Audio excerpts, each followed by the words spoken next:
How many types of intelligence are there?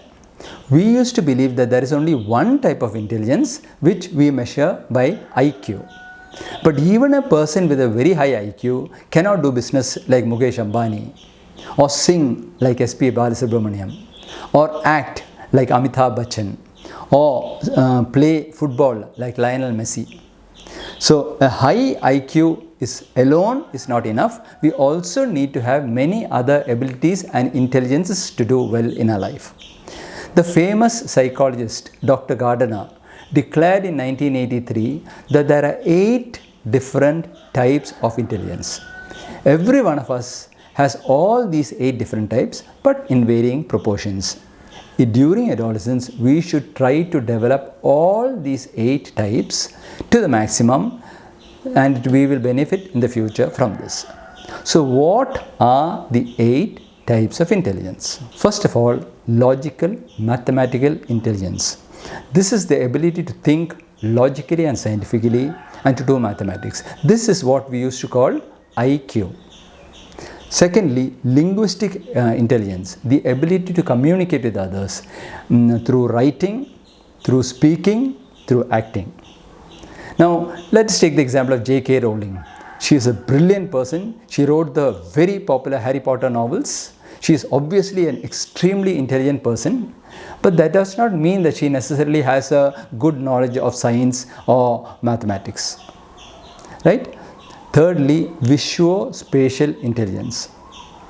This is the intelligence that is required to visualize an object in space, which is very important if one wants to become an architect, photographer, sculptor, or a painter.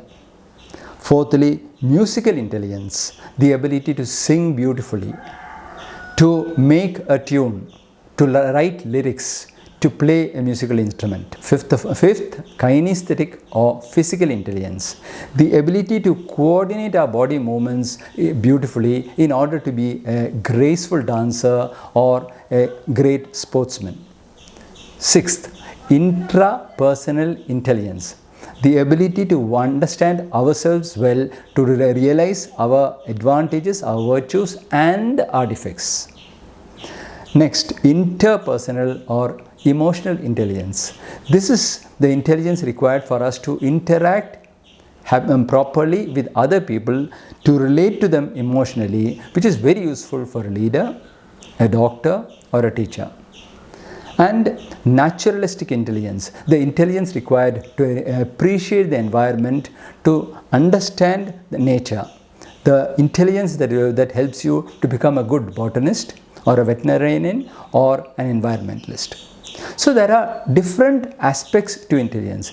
We should try to develop all these types of intelligences, and in the future, based on those types of intelligence that are strongest in us, we should try to choose a career that will suit us for the future. Thank you.